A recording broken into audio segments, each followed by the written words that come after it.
Hello बच्चों, this is Abhishek sir from motive commerce academy and आपका फिर से स्वागत है मेरे टिप्स एंड ट्रिक्स के वीडियो में, जिसमें हमने शुरू किया था। पहला वीडियो में हमने डिस्कस किया था कि भाई थियरी के पेपर्स आपको लिखने कैसे हैं। थियरी के पेपर्स पूरे का डिस्कशन नहीं किया था, लेकिन आपसे एक चीज डिस्कस किया था कि जो डिटेल आंसर्स होते हैं, है ना, डिटेल आंसर्स को हम कैसे लिखेंगे, उस चीज पे पूरी अच्छी तरीके से हमने डिस्कशन किया था। आज भी कुछ टिप्स एंड ट्रिक्स लाया हूं, #2 वीडियो, जिसमें हम डिस्कस करेंगे बाकी सारी चीजें। देखिए, सबसे पहले क्या लिखा, first impression is the last impression. आपका जो पहला इंप्रेशन, अच्छा सर पहला इंप्रेशन का मतलब क्या हो गया? लिपस्टिक पाउडर लगा के चले जाए, चश्मा पहन के चले जाए तो पहला इंप्रेशन एकदम अच्छा लगेगा। अरे भाई, तुम नहीं बैठोगे, जब पेपर चेक होगा ना तो पेपर लेके तुमको सामने नहीं बैठने वाला है चेकर, उसके सामने सिर्फ क्या रहने वाला है, आपका पेपर रहने वाला है। तो आपको कुछ उसको इस तरीके से प्रेजेंट करना है एग्जामिनर के सामने, ताकि उसको तो पहले तो ऐसा लगे कि हाँ भाई बच्चा कैपेबल है ना, बच्चे में कोई लेवल है।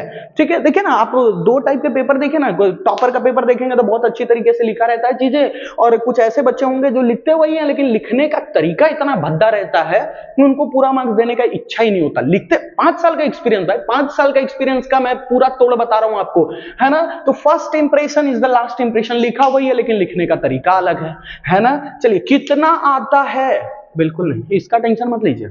जब आप एग्जामिनेशन में बैठे हैं ना, तो कितना आता है वो तो बाद की बात है, वो तो अभी सोचना है हमको, है ना, कि अपने को पढ़ लिख के पूरी अच्छी तरीके से तैयारी करके जाना है। बोर्ड के एग्जाम में क्या मैटर करेगा, कैसा लिखते हो, वहां पे ये मैटर नहीं करेगा कितना आता है ना। चीजों को सही तरीके से प्रेजेंट करना, डायग्राम का यूज करना, इमेज का यूज करना, है ना, सही तरीके से पेंसिल का यूज करके आंसर्स को लिखना, ये सारी चीजें मैटर करेगी। कैसे लिखते हो आंसर, ये आपका बहुत रिजल्ट पे इफेक्ट करता है ना। बैड हैंड राइटिंग, बच्चों के मन में ये बहुत डेंजर सवाल रहता है कि सर उसके तो अच्छे राइटिंग है, इस कारण से उसके बहुत अच्छे मार्क्स आ जाते हैं, मेरा हैंड राइटिंग खराब है इसलिए मार्क्स नहीं आता। देखिए, बोर्ड के एग्जाम में मैंने कुछ टीचर्स से सजेशन लिया था, जिसमें मैंने ये जानने की कोशिश किया था कि क्या हैंड राइटिंग मैटर करते हैं बोर्ड के एग्जाम में।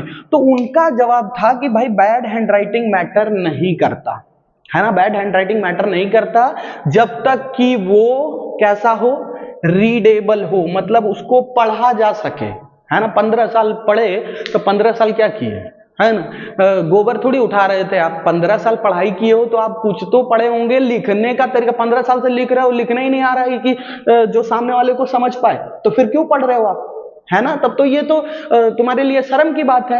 एटलीस्ट आपका राइटिंग इस तरीके का होना चाहिए कि क्या हो, रीडेबल हो, जो भी आपका पेपर चेक कर रहा है उसके लिए रीडेबल होना चाहिए।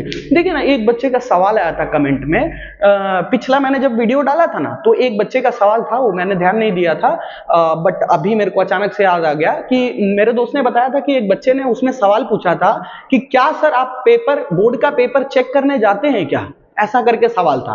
देखिए बाबू, मैं आपको अपने 5 साल का एक्सपीरियंस बताता हूं। 5 साल के जो टॉपर है ना, यही मेरे ऑफलाइन क्लासेस से निकाला हूं। 5 साल का टॉपर मेरे ऑफलाइन क्लास से निकला है। और आपको ये बता दूं कि मैं ये नहीं बोल रहा हूं कि मैं बहुत बड़ा ज्ञानी हूं, मैं बहुत बड़ा ट्यूटर हूं, मैं सबसे बड़ा टीचर हूं यहाँ का, इसलिए मैं नहीं, एजुकेशन के साथ साथ उनको तरीका देता हूं, उनको तरीका बताता हूं कि कैसे उसको, उनको एग्जामिनेशन में प्रेजेंट करना है, किस तरीके से उनको आंसर्स लिखने हैं। ठीक है, तो ये मैं नहीं जाता हूं पर्सनली बोर्ड का पेपर चेक करने, बट कई सारे ऐसे टीचर्स हैं जो बोर्ड का पेपर चेक करते हैं, उनसे मैं कांटेक्ट में हूं, प्लस मेरा 5 साल का एक्सपीरियंस, जो कि 5 साल का रिकॉर्ड है। मेरे आसपास जितने भी स्कूल्स हैं उसमें 5 साल का मेरा पर्सनल रिकॉर्ड है कि मोटिव क्लासेस से ही 5 साल 12th कॉमर्स का रिजल्ट टॉप में आया है। और तो और टॉप 10 में भी मैं 6-7 बच्चे तो लपेट ही देता हूं। खाली जो स्कूल में टॉप 10 करते हैं ना, top 10 first second third fourth 5 6 7 है, उसमें भी 6-7 बच्चे को लपेट देता हूं। और फर्स्ट पोजीशन तो मुझे ही चाहिए, है ना। कितना भी कोई कुछ बोलता रह जाए कि नहीं ये गलत तरीका, सही तरीका, मुझे फर्क नहीं पड़ता, क्योंकि मैं अपना पूरा एक्सपीरियंस झोंक देता हूं। 5 साल का एक्सपीरियंस, जिसमें मैं टॉप पोजीशन उठाई दूंगा, है ना। 5 साल, 1 साल इत्तेफाक हो सकता है, 2 साल इत्तेफाक। ऐसा हुआ कि अभिषेक भैया ने क्या किया, 1 साल इत्तेफाक से अपने बच्चों को टॉप करवा दिया, 1 साल, दूसरे साल भी टॉप करा दिया, इत्तेफाक से, नसीब से पास हो गए बच्चे। 5 साल कंसिस्टेंटली 5 साल कंटिन्यू टॉपर दिया हूं, तरीका गलत तो नहीं बताऊंगा, 5 साल कंटिन्यू हलवा है क्या, है ना, जैसे तैसे पढ़ा के मार्क्स थोड़ी दिलाया जाता है ना। 5 साल कंसिस्टेंट, चीजों को जहां समझाना है वहां समझाना, जहां रटाना है वहां रटाना, तरीका बताना, सब कुछ सारा चीज जोड़ के। टॉप सिर्फ समझने या सिर्फ रटने या सिर्फ तरीका से नहीं होता, सब चीज को लाके जोड़ना पड़ता है, तब जाके टॉप कर पाते हैं हम, है ना। चलिए नेक्स्ट पॉइंट क्या है, sequence wise. Sir sequence wise answer नहीं लिखेंगे तो मार्क्स पूरा कट जाएगा क्या? नहीं कटेगा। सीक्वेंस वाइज आंसर नहीं लिखोगे तो भी कोई टेंशन नहीं होता। जैसे तुम ही सोच के देखो ना, तुम्हारे सामने पेपर आया, पहले 8वां आंसर लिख दिया है, answer number 8, answer number 1, answer number 6, answer number 5, answer number 11, answer number 2, अरे बाप रे बाप। तो सीक्वेंस वाइज लिखना जरूरी होता है ना। आंसर सीक्वेंस वाइज लिखे, answer number 1, answer number 2, answer number 3, answer number, अच्छा लगता है चेक करने में। सीक्वेंस वाइज अगर आप नहीं लिखते हो तो क्या प्रॉब्लम होता है ना, कि जो एग्जामिनर आपका पेपर चेक कर रहा है वो हो जाएगा इरिटेट।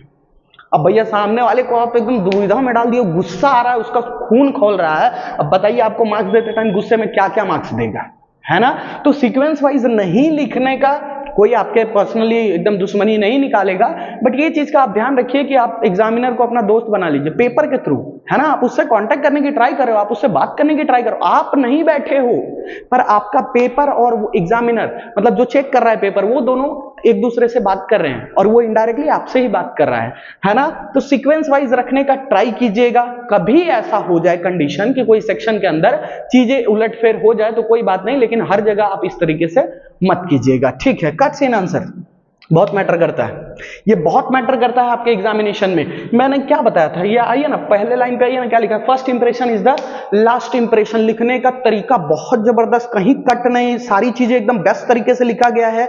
मैंने डिटेल आंसर को लिखने का तरीका बताया था, क्या बताया था, पहले इंट्रो लिख दो, इंट्रो के बाद फिर मीनिंग लिख दो, ये 4-5 लाइन का इंट्रो डाल दो, मीनिंग 2-3 लाइन का डाल दो, देन उसके बाद डायग्राम बना दो सारे पॉइंट्स का, है ना, डायग्राम तैयार कर दो, फिर उसको एक्सप्लेन कर दो सारे पॉइंट्स को।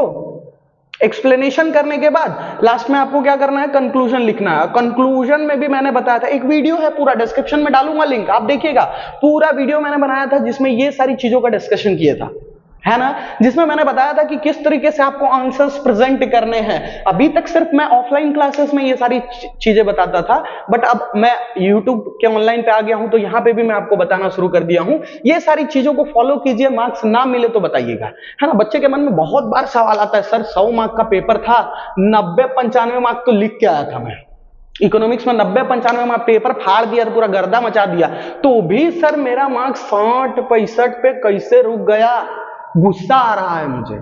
गुस्सा आने से नहीं होता, चीजों को सही तरीके से प्रेजेंट करने का तरीका नहीं था भाई। बहुत अच्छे तरीके से आप पढ़ के गए, बहुत समझदारी तरीके से आप पढ़ाई करके गए, लेकिन तरीका नहीं था प्रेजेंट करने का, है ना। सामने वाले को इंप्रेस कर नहीं पाया। First impression is the last impression. मैंने क्या डिस्कस किया, आप लाली पाउडर लगा के वहां नहीं बैठने वाले हो, आपका पेपर जाने वाला है वहां पे, है ना, वो डिस्कस करेगा एग्जामिनर से, वो बातचीत करने वाला है क्वेश्चन का रिलेटेड, आप नहीं बात करोगे, आपका पेपर बात करेगा। तो उसका जो पेपर प्रेजेंटेशन रहेगा आपका, वो ऐसा होना चाहिए कि एग्जामिनर के दिल में छप जाए, हाँ भाई बहुत मस्त बंदा, क्या पेपर लिखा है, एकदम नीट एंड क्लीन पेपर है ना, मार्क्स के हकदार है, ठीक है। तो ये सारी चीजों का ध्यान रखिए। और मैं एक चीज बता दूं आपको कि मैंने 60 डे चैलेंज लिया है, 60 डे चैलेंज, जिसमें मैं लास्ट सेक्शन, जितने भी लास्ट सेक्शन के आंसर्स है ना, ओसी और इकोनॉमिक्स के 60 क्वेश्चन, लास्ट सेक्शन, सेक्शन 2 है ना, सेक्शन डी और सेक्शन ई, ये 2 सेक्शन के आंसर्स मैं पूरी तरीके से डालने वाला हूं, जिसमें आपको 60 दिन 1 घंटा डेली नाइट के लिए आप शिफ्ट कर लीजिए कि रात को मैं डेली 1 घंटा बैठूंगा।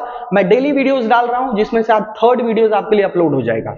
एग्रीकल्चर के रिगार्डिंग 2 वीडियो मैंने डाल दिया है ना, अब आज इंडस्ट्रीज के रिगार्डिंग डाल दूंगा, बन चुका है वीडियो, आपके लिए अपलोड हो जाएगा कुछ देर में, ठीक है। 60 दिन कंटिन्यू चैलेंज लीजिए, मैं आपको भरोसा दिलाता हूं मार्क्स नहीं कटेगा, मेरे पे भरोसा रखिए, मेरे पे ट्रस्ट रखिए।